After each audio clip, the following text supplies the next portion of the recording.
নমস্কার, নিউজ 18 বাংলার স্টুডিওয়ে এই মুহূর্তে আমি অয়ন। আজকেও সাপ্লিমেন্টারি লিস্ট, সোমবারের পর আজ আবার নতুন তালিকা। ধোঁয়াশা, শুধু ধোঁয়াশা। সোমবার যে সাপ্লিমেন্টারি তালিকা প্রকাশ হলো তাতে ধোঁয়াশা। কার নাম বাদ গেছে, কত নাম বাদ গেছে নির্বাচন আধিকারিকরা বলছেন না এসআরও নিজেও। তাহলে আজকেও কি সেরকমই হবে? সরাসরি চলে যাব প্রতিনিধি সোমরাজের কাছে। সোমরাজ, কিছুক্ষণ আগেই মুখ্যমন্ত্রী আক্রমণ করলেন নির্বাচন কমিশনকে এবং বিজেপিকে যে এসআইআরে গণতন্ত্র ভ্যানিশ, মানে তিনি এই যে সাপ্লিমেন্টারি তালিকা সেটা জনসমক্ষে আসছে না, আজকেও কি সেই পরিস্থিতি হবে? দেখো, অবশ্যই আজকেও কি সোমবার রাতের মতো পরিস্থিতি হবে নাকি তার জন্য অবশ্যই অপেক্ষা করতে হবে কয়েক ঘন্টা। তার কারণ আজকে দ্বিতীয় দফায় যে সাপ্লিমেন্টারি তালিকা প্রকাশ করা হবে, সেই দ্বিতীয় দফায় সাপ্লিমেন্টারি তালিকা প্রকাশ হতে হতে রাত 10টারও বেশি বাজবে, তেমনটাই কমিশনের আধিকারিকরা জানাচ্ছেন। কিন্তু তোমাকে এক্ষেত্রে একটা বিষয় জানিয়ে রাখি, সোমবার রাত 11:45 নাগাদ যে সাপ্লিমেন্টারি তালিকা কমিশনের তরফে প্রকাশ করা হয়েছিল, সেখানে কিন্তু সব বুথে সাপ্লিমেন্টারি তালিকা প্রকাশ করা হয়নি। রাজ্য জুড়ে বুথ আছে 80,681টি। তার মধ্যে দেখা গেছিল প্রায় 40,000 বুথে সাপ্লিমেন্টারি তালিকা গত সোমবার রাতে প্রকাশ করা হয়েছে। এক্ষেত্রে মনে করা হচ্ছে সোমবার রাতের পর বাকি যে বুথগুলির তালিকা প্রকাশ করা হয়নি, সেই বুথগুলি সাপ্লিমেন্টারি তালিকা আজ প্রকাশ করা হতে পারে নির্বাচন কমিশনের তরফে। তবে তোমাকে জানিয়ে রাখি, রাজ্যের সব বুথে আন্ডার অ্যাডজুডিকেশন নেই, তাই সব বুথে সাপ্লিমেন্টারি তালিকা প্রকাশ করার দরকার নেই নির্বাচন কমিশনের তরফ থেকে।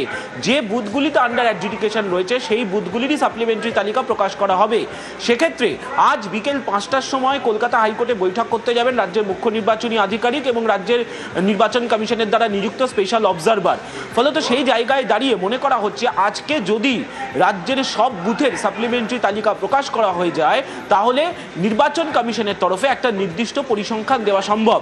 অবশ্যই সেক্ষেত্রে গত সোমবার রাতে আমরা যেটা দেখেছিলাম যে তালিকা প্রকাশের পর মঙ্গলবার সকালবেলা রাজ্যের মুখ্য নির্বাচনী আধিকারিক জানিয়েছিলেন তাদের কাছে কোনো ফিগার নেই। তারপর বুধবার আমি আসবো তোমার কাছে, মুখ্য নির্বাচনী আধিকারিক মনোজ আগরওয়াল তিনি কি বললেন একবার দেখাবো, তারপরে আবার তোমার কাছে আসবো। যদি ওরা 5টার সময় মধ্যে কাট অফ থাকবে তো 9টা 10টা বেরোবে। ইসি এটা ইসিআই যে আছে, যত অবজারভার আসছে পশ্চিমবঙ্গে, জেনারেল, পুলিশ আর ফাইন্যান্স, ওদের সঙ্গে মিটিং করছে। মঙ্গলবার কেন? তারপরেও যতবার তোমরা প্রশ্ন করেছো, সোমরাজের কাছে যাব, যে সোমরাজ যতবার তোমরা মুখ্য নির্বাচনী আধিকারিক বা এসআরও তাদেরকে প্রশ্ন করেছো, তারা কিন্তু খুব কৌশলে এড়িয়ে গিয়েছেন যে কত লক্ষ নামবাদ সেটা আমাদের কাছে পরিষ্কার নয়। 28শে ফেব্রুয়ারি, আবার বলছি 28শে ফেব্রুয়ারি যদি সমস্যা না হয়ে থাকে, এখন বলতে সমস্যাটা কোথায়?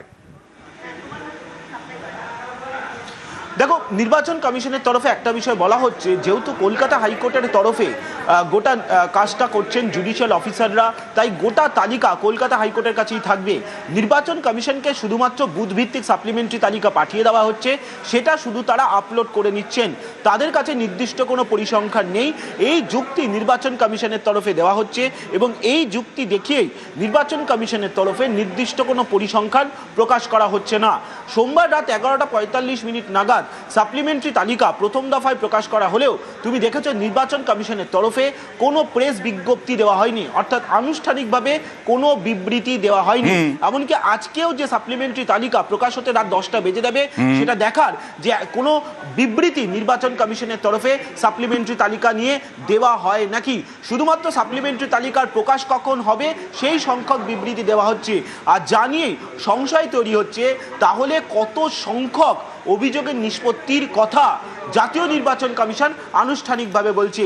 আমরা কমিশন সূত্রে যে তথ্য পাচ্ছি, সেখানে দেখা গেছিল সোমবার 10 লক্ষ নামের তালিকা প্রথম দফায় প্রকাশ করা হয়েছিল সাপ্লিমেন্টারি তালিকা আকারে, যেখানে প্রায় 4 লক্ষ ভোটারের নাম বাদ পড়েছিল। তাদের কাছে ট্রাইব্যুনালে যাওয়ার সুযোগ রয়েছে। আমি এই ট্রাইব্যুনাল নিয়ে আসবো। এখনো তো খসড়া নিয়ে, মানে সাপ্লিমেন্টারি তালিকা নিয়ে ধোঁয়াশা, একেবারে সংশয়। তার মধ্যে ট্রাইব্যুনাল কবে হবে, ট্রাইব্যুনাল গঠিত হবে কবে, কোথায় অফিস হবে, এই সব নিয়ে তো এখনো চর্চা চলছে। আর এর মধ্যেই এই কিছুক্ষণ আগে মমতা বন্দ্যোপাধ্যায় আক্রমণ করলেন ফের। তিনি বললেন এসআইআরে ভ্যানিশ হচ্ছে গণতন্ত্র।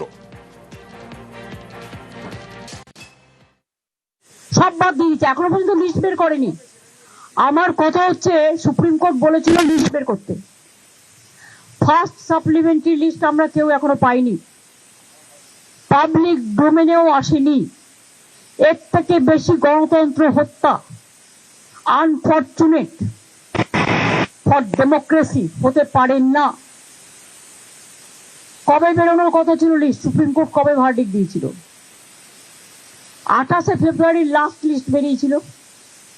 তারপরে অ্যাডজুডিকেশনের লিস্ট এতদিন ধরে হিয়ারিং হলো, তাতেও তো 50% নাম আমি শুনেছি কেটে কেটে বাদ দেওয়া হয়েছে এবং দেখে দেখে বাদ দেওয়া হয়েছে।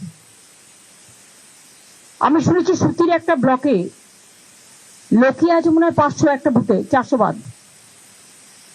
এরকম অনেক জায়গা আছে। বসিরহাটে একটা ব্লকে একটা বুথে হয়তো 600 ভোটার আছে, 400 বাদ। এসব কে করেছে? কারা করেছে? একদিন না একদিন তো মানুষ কৈফিয়ত চাইবে। বুকের পাটা থাকলে আমি বলবো লিস্ট বের করুন আগে, মানুষকে জানতে দিন কার নাম আছে কার নাম নেই। যার নেই তাকে জেলায় জেলায় ট্রিব্যুনাল করে তাদের নাম তোলার ব্যবস্থা করে দিন। আমরা বিনা পয়সায় লয়ার দিয়ে সাহায্য করব, কিন্তু মানুষের গণতান্ত্রিক অধিকার কেড়ে নেওয়ার কোনো অধিকার কারও নেই। যা চলছে তা সুপার হিটলারকেও ছাড়িয়ে যাবে। হিটলার টিটলার ভুলে যান, টোটালটা বিজেপি ভ্যানিসিং ওয়াশিং মেশিন হয়ে গেছে। ডেমোক্রেসিটাকেই ভ্যানিশ করে দিচ্ছে, মানুষের অধিকারটাকেই ভ্যানিশ করে দিচ্ছে। এটা দেখে আমার ঘৃণা হয়, লজ্জা হয়। বাংলার প্রতিটা মানুষ এর জবাব দেবে। 19 জন অবসরপ্রাপ্ত বিচারপতিকে নিয়ে অলরেডি ট্রাইব্যুনাল গঠিত হয়ে গেছে, কিন্তু এই ট্রাইব্যুনালের কাজ কবে থেকে শুরু হবে? আবার যেতে হবে, হয়রানির আবার অভিযোগ উঠবে সোমরাজ? দেখো, এখন যেটা সব থেকে বড় প্রশ্নের জায়গা, এই যে সাপ্লিমেন্টারি তালিকা প্রকাশ হয়ে গেল, তুমি দেখলে সোমবার রাতে যে তালিকা প্রকাশ হলো সেখানে প্রায় 4 লক্ষ মানুষের নাম বাদ। আজকে সাপ্লিমেন্টারি তালিকা প্রকাশ হবে, যদিও নির্বাচন কমিশন দুদিন আগেই জানিয়েছিল, যেখানে তারা 32 লক্ষ নামের অভিযোগের নিষ্পত্তি জুডিশিয়াল অফিসাররা করেছেন, তার মধ্যে প্রায় 40% কাছাকাছি নাম বাদ রয়েছে। ফলত ধরে নেওয়াই হচ্ছে সংখ্যাটা প্রায় 40% কাছাকাছি থাকবে। সেক্ষেত্রে আজকেও যত সংখ্যক সাপ্লিমেন্টারি তালিকা প্রকাশ হবে তার মধ্যে একটা সংখ্যক নাম, মানুষের নাম ভোটার তালিকা থেকে বাদ যাবে। এই যে এত সংখ্যক নাম বাদ যাচ্ছে, এই ট্রাইব্যুনাল গঠন কবে হবে তা নিয়ে এখনো পর্যন্ত নির্বাচন কমিশনের কাছে কোনো সদুত্তর নেই। যদিও রাজ্য সরকারের তরফে 4টি জায়গা দেওয়া হয়েছিল, কিন্তু সেই 4টি জায়গা নিয়ে এখনো চূড়ান্ত সিদ্ধান্ত নেওয়া হয়নি।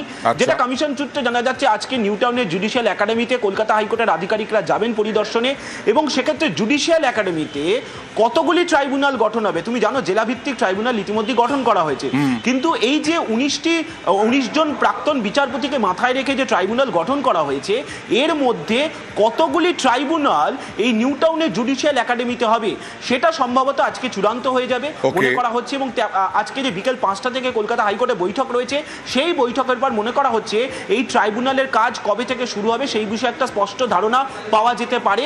বিশেষ করে অনলাইনে আবেদন প্রক্রিয়া কবে থেকে শুরু হবে, আগামী কালকের মধ্যেই যাতে অনলাইনে আবেদন প্রক্রিয়া শুরু হয় সেরকম একটা চেষ্টা চালানো হচ্ছে। আর অফলাইনে কবে থেকে আবেদন করতে হবে, কিভাবে আবেদন করতে হবে, সেই সংক্রান্ত জেলা শাসকদের কাছে একটি নির্দেশিকা পাঠানোর পরিকল্পনাও কমিশনের তরফে করা। অবশ্যই আমরা চাইবো যে ভোটারদের কাছে, সাধারণ মানুষের কাছে বিষয়টা অনেক সহজ করে পৌঁছক। আর এই নাম বাদের কথা হচ্ছিল, নাম বাদে দেখুন বসিরহাটে বিক্ষোভ, 935 জন একটা বুথে ভোটার, সেই তার মধ্যে 255 জনের নাম বাদ। বসিরহাট 2 নম্বর ব্লকের বড় গোবরার ঘটনা।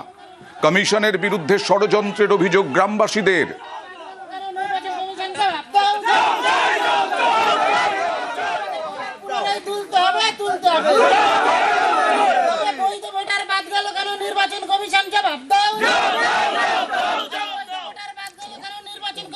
কথা বলবো প্রতিনিধি অনুপমের সঙ্গে।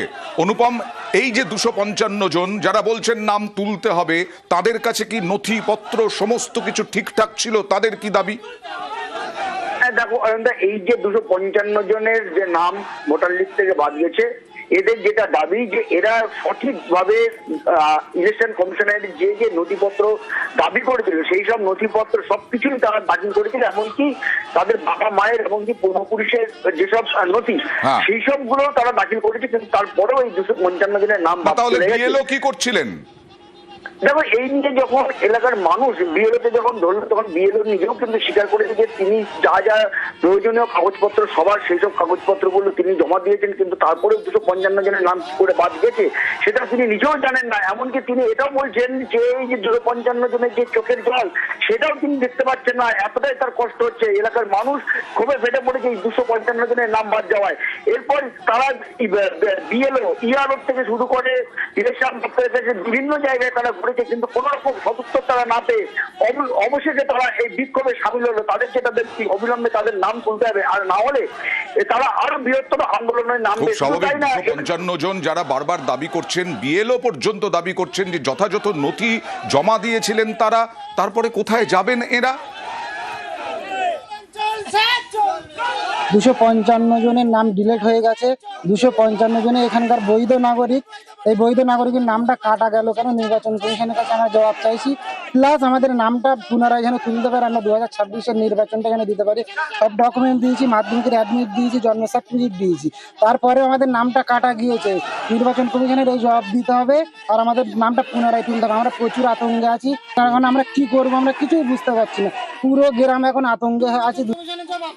255 জনকে এইভাবে হেফাজতলি বাদ দিয়েছে। বাদ দেওয়ার মতো তারা না, তারা সত্যিকারেরই ভোটার বা ভোটার হওয়ার যোগ্য বা ভোটার মানে ভোট দেওয়ার যোগ্য, কিন্তু সেই প্রার্থীগুলোকেই বাদ দিয়েছে, সেই ভোটারগুলোকেই।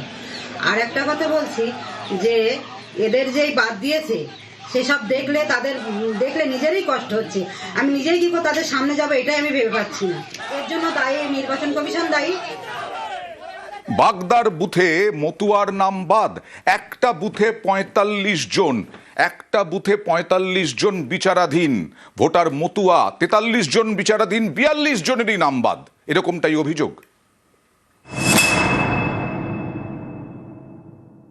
সবাই বলবে তোমরা মতুয়া, তোমাকে ভোট কাটবে না, তবু আমরা এতদিন ভোট দিয়ে আসতেছি, তবু আমাকে ভোটটা কাটিয়ে গেল।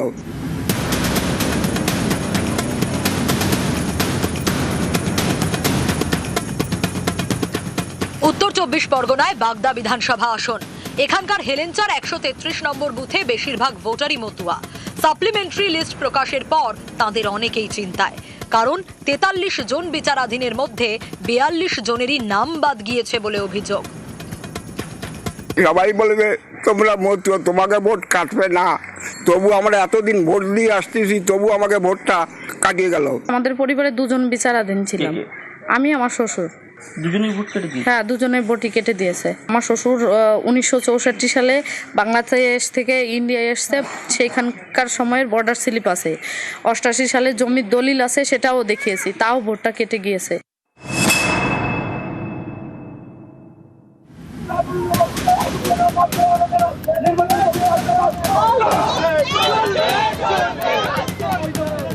উত্তর 24 পরগনার আমডাঙ্গা, এখানকার শশীপুরে 58 নম্বর বুথ।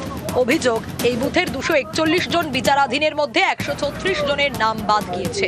বৃহস্পতিবার এ নিয়ে রাস্তায় নেমে বিক্ষোভ দেখান স্থানীয়রা। এই এসআরের নামে যেভাবে মানুষকে হয়রানি করা হচ্ছে, যেভাবে 136 জনের নাম বাদ দেওয়া হলো, আমরা তার বিরুদ্ধে বিক্ষোভ জানাচ্ছি। আমার বাবা 2002 সালে নাম থাকা সত্ত্বেও আমি সহ এখানে সবার নাম বাদ চলে গেছে।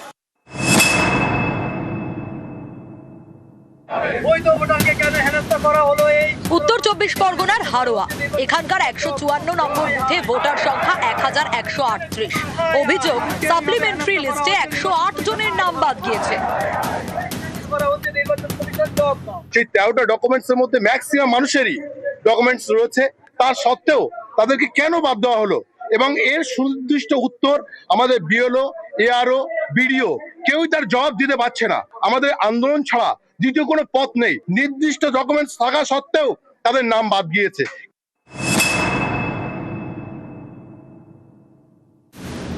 মুর্শিদাবাদের হরিহরপাড়া, এখানকার খিদিরপুর পঞ্চায়েতের 145 নম্বর বুথেও অনেকের নাম বাদ গিয়েছে। অভিযোগ, সাপ্লিমেন্টারি লিস্টে বাদের তালিকায় 96 জনের নাম। এরপর থেকেই অনেকে আতঙ্কে। ফোন নাম্বার দিয়েছে, কোনো কাজই হয় না। বিএলওর কাছে এসে আমাদেরকে সই নিতে হয়।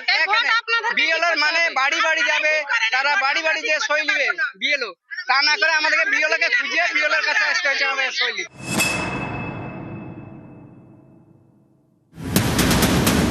বাঁকুড়ার বিষ্ণুপুর, এখানেও এক ছবি। এখানকার বাউরিপাড়া এলাকায় 119 নম্বর বুথ, সাপ্লিমেন্টারি লিস্টে 3 জনের নাম বাদ। 19 সাল থেকে দিচ্ছি, 19-এ দিয়েছি, তারপরে বিধানসভায় দিয়েছি, 4 বার দিয়েছি। সবই আছে, জমির দলিল আছে, Aadhaar card, voter card, PAN card সবই আছে, রেশন কার্ড সব। আতঙ্কে তো আছি, বলে দেবে বাংলাদেশি, আর কিছু তো বলবেন। নিউজ 18 বাংলা। ঘাটালে একটা গ্রামে 3টে বুথ, কত নাম বাদ গেছে জানেন? 500 নাম বাদ গেছে। প্রায় 2500 ভোটার এই 3টে বুথ মিলিয়ে 500 নাম বাদ গেছে তালিকায়। কথা বলবো, এটা হচ্ছে ঘাটালের মোহনপুর পঞ্চায়েত এলাকায়। কতজন এই 3টে বুথে কতজন করে ভোটার, তার থেকে 500 নাম বাদ। কি বলছেন ওখানকার বিএলওরা? সুকান্ত, দেখো, ঘাটাল ব্লকের মোহনপুর যে গ্রাম পঞ্চায়েত, সেই গ্রাম পঞ্চায়েতের 3টি বুথ, সেই বুথে দেখা যাচ্ছে প্রায় 2500 ভোটার, এবং তার মধ্যে প্রচুর ভোটারের তারা কিন্তু ডিলিটেড ছিল, এবং তারপরেও যেটা সংযোজন হয়ে দেখা যাচ্ছে প্রায় 500-র মতো ভোটার এখনো কিন্তু তারা লিস্ট থেকে বাদ গেছে। আর এই নিয়েই কিন্তু শুরু হয়েছে রাজনৈতিক তরজা। বিএলওরা ওখানে কিন্তু পরিষ্কার বলছেন যে যা ডকুমেন্টস চাওয়া হয়েছিল, সব ডকুমেন্টস দিতে না পারার জন্যই এই সমস্যা হয়েছে। এবং বর্তমান তৃণমূলের পক্ষ থেকে যেটা জানা হচ্ছে যে দীর্ঘদিন ওরা ওই এলাকারই বাসিন্দার, ওরা কোনো বর্ডার থেকে পাস করেও আসেনি বা বাইরে থেকেও আসেনি, তাহলে তাদের এতজনের নাম বাদ গেল কি করে? এই নিয়ে কিন্তু নির্বাচন কমিশনে দীর্ঘদিন আগে থেকেই রাজ্যের তৃণমূল সরকার তারা কিন্তু দাবি তুলে আসছিল যে এই যে এসআইআর হচ্ছে, সেই এসআইআর এর মানুষকে হয়রানি করা হচ্ছে। এবং না, বিচারাধীন তো ছিলেন, এই 500 জনের নাম তো বিচারাধীন ছিল, তারপরে বাদ চলে গেল। আর বিচারাধীন থাকলেন, তারপরে বাদ চলে গেলেন, আর বিএলও বলছেন এদিকে যে নথিপত্র ঠিকঠাক দেননি। সেই নিয়ে কিন্তু শুরু হয়ে গেছে রাজনৈতিক তরজা। একদিকে তৃণমূল কিন্তু তারা দাবি করছে যে এলাকার মানুষ তাদের কাছে যা তাদের ডকুমেন্ট ছিল, তথ্য ছিল, সেগুলো কিন্তু বিএলওকে দিয়ে দিয়েছে। কেন এত নাম বাদ গেল তা নিয়ে কিন্তু তারা অভিযোগ তুলছেন। অপরদিকে কিন্তু বিজেপি তারা কিন্তু দাবি করছে যে নির্বাচন কমিশন তাদের নিয়ম অনুযায়ী যা করার সেটাই করেছে। এখন এক কথায় এই যে 500 ভোটার, তারা কিন্তু ভোট দিতে পারবেন না। সেই তো অবস্থা। একেবারে স্থানীয় বাসিন্দা, দীর্ঘদিন ধরে বসবাস করছেন, একেবারে ওখানকার বাসিন্দা, তাদেরই নাম বাদ চলে যাচ্ছে। 2002-এর লিস্টে যেহেতু আমার বাবার নাম ছিল না, তাই আমার দাদুর নাম দিয়ে লিঙ্ক করিয়েছিলাম। আমার দাদুর নামের স্পেলিং মিস্টেক ছিল, সেই জন্য আমি সব ডকুমেন্টস জমা দিয়েছি। আমার বার্থ সার্টিফিকেট, মাধ্যমিকের অ্যাডমিট কার্ড, কাস্ট সার্টিফিকেট, তারপরেও আমার নাম ডিলিট হয়ে গেছে। এখন কি করবেন? আইনের দ্বারস্থ হবে।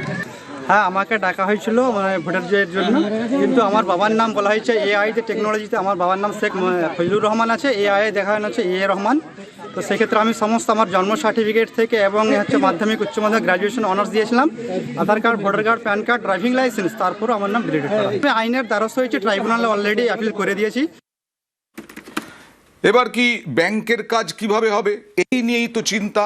কারণ আসানসোলে ব্যাংকে, রাষ্ট্রায়ত্ত ব্যাংকের কর্মীদের নোটিশ দেওয়া হয়েছে, ভোট কর্মী হিসেবে তাদেরকে যোগ দিতে হবে। ভোটের ডিউটি ট্রেনিংয়ের জন্যও নোটিশ দেওয়া হয়েছে। ট্রেনিং হবে, তারপরে ভোট কর্মী হিসেবে কাজ করতে হবে। একাধিক ব্যাংক কর্মীর কাছে নোটিশ। ব্যাংকে গ্রাহক পরিষেবা খুব স্বাভাবিকভাবে বিঘ্নিত হওয়ার আশঙ্কা। কথা বলবো প্রতিনিধি দীপকের সঙ্গে। দীপক, কতদিনের জন্য এদেরকে নির্বাচন কমিশনের আওতায় চলে যাবেন এরা?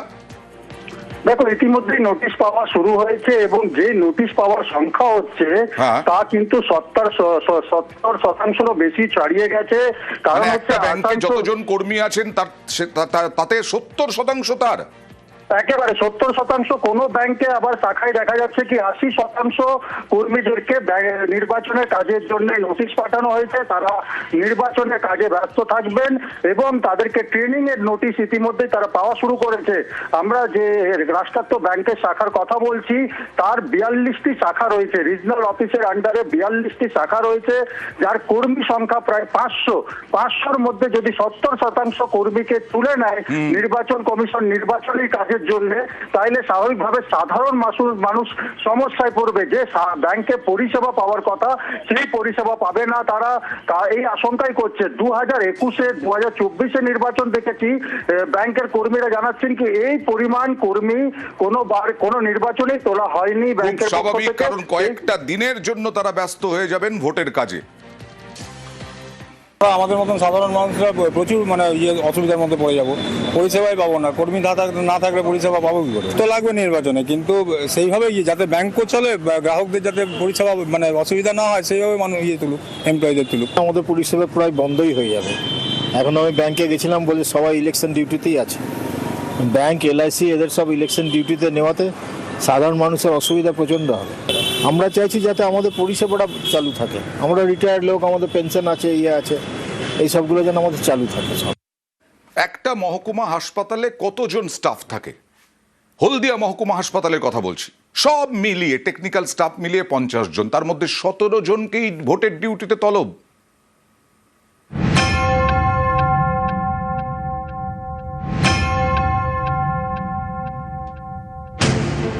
পূর্ব মেদিনীপুরের হলদিয়া মহকুমা হাসপাতাল জেলার অন্যতম ব্যস্ত হাসপাতাল। এই হাসপাতালে মোট 50 জন কর্মী, এর মধ্যে ভোটের ডিউটিতে ডাকা হয়েছে 17 জনকে। এই তালিকায় রয়েছেন হাসপাতালের সুপার, 2 অ্যাসিস্ট্যান্ট সুপার, 5 জন ফার্মাসিস্টের, 4 জনকে দেওয়া হয়েছে ভোটের ডিউটি। হাসপাতালের একমাত্র স্টোর কিপারকেও ভোটের কাজ দেওয়া হয়েছে।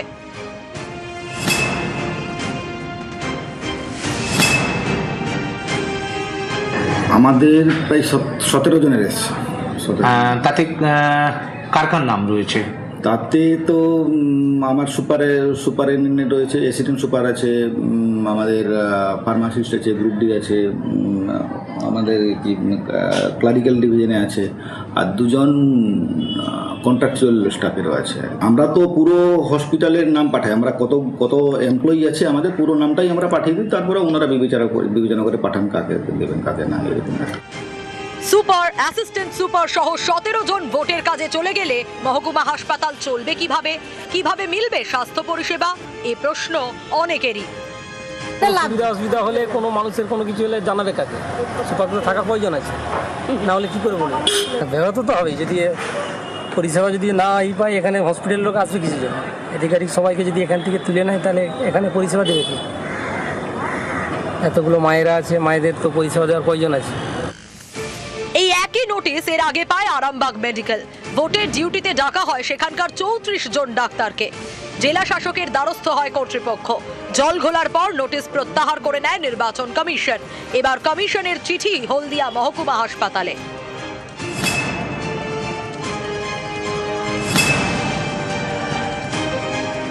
নির্বাচন কমিশনের কাজ, এর সঙ্গে বিজেপির সঙ্গে কোনো যোগসূত্র নেই। তৃণমূল সবসময় বিজেপির যোগসূত্র খোঁজার চেষ্টা করে, এর ফল আগামী 4 তারিখে বুঝতে পারবে তৃণমূল। আমরা মনে করি যে এটা বিজেপি এবং নির্বাচন কমিশনারের একটা ষড়যন্ত্র। এই ষড়যন্ত্রের মূল কারণ হলো যে সাধারণ মানুষ যাতে পরিষেবা না পান, হাসপাতালে যাতে বিশৃঙ্খলার সৃষ্টি হতে পারে, এটাই তারা চাইছেন। তৃণমূল কংগ্রেসের পক্ষ থেকে এটা কখনোই মেনে নেওয়া যায় না। আমরা এর তীব্র বিরোধিতা করছি এবং এটা কখনোই আমরা হতে দেব না। পূর্ব মেদিনীপুর থেকে ক্যামেরায় সন্দীপ গুড়িয়ার সঙ্গে সুজিত ভৌমিক, নিউজ 18 বাংলা।